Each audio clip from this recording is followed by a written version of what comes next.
নমস্কাৰ দৰ্শকসকল, আপোনালোক সকলোকে অমূল্যবাণীলৈ স্বাগতম জনাইছোঁ। আজিৰ ভিডিঅ'টোৰ বিষয় হৈছে ভিডিঅ'টোৰ আৰম্ভণিতে জনাই থওঁ, প্ৰতিমাহে অমূল্যবাণীৰ পৰা 10 জন লোকক ফ্ৰী কবচ, ফ্ৰী চুৱাই সমাধান আৰু ফ্ৰী লক্ষী ATM দিয়া হয়। লটাৰী যোগে বিজয়ীসকলক নিৰ্বাচন কৰা হয়। আপোনালোকেও যদি ভাগ ল'ব বিচাৰে তেনেহ'লে নাম, জিলা আৰু ঘৰত কোনো উপাৰ্জন নাই বুলি লিখি দিব। প্ৰতি মাহৰ 28 তাৰিখে ৰিজাল্ট দিয়া হয়। স্ক্ৰীনত দিয়া হোৱাটছআপ নম্বৰত মেছেজ কৰিব। কোন মাহত জন্ম হ'লে মানুহ কেনেকুৱা হয়? বহাগ মাহত জন্ম হ'লে ধাৰ্মিক, ভগৱানৰ ভক্ত, সকলোৰে লগত প্ৰিয়, বিনীত, সৎগুণী আৰু সজ্জন প্ৰতিপালক হয়।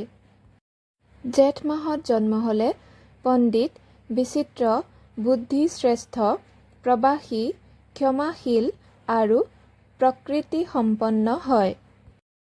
আহাৰত জন্ম হ'লে কামুক, বহুভাষী, বহুব্যয়ী, গুৰুবৎসল হয়। শাওনত জন্ম হ'লে ধনৱান, প্ৰসিদ্ধ, পুত্ৰ দাস-দাসীযুক্ত আৰু বহুলোক বাধ্যকাৰী হয়।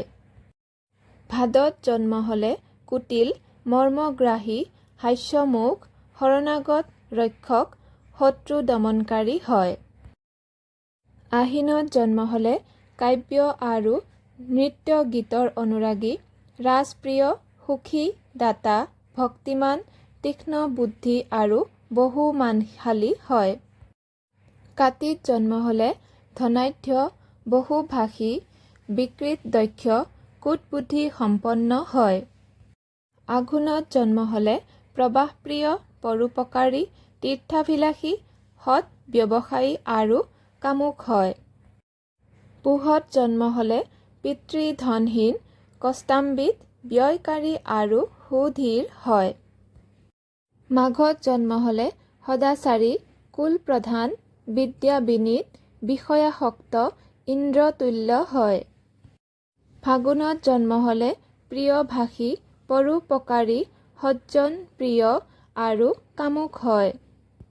চ'তত জন্ম হ'লে সুখী, ভোগী, সৎসংগশীল, সুবেশ, বিনয়ী, দেৱ-দ্বিজভক্ত আৰু সৎকৰ্মশালী হয়। দৰ্শকসকল, আজিৰ ভিডিঅ'ৰ ইমানতে সামৰণি মাৰিছোঁ। ধন্যবাদ।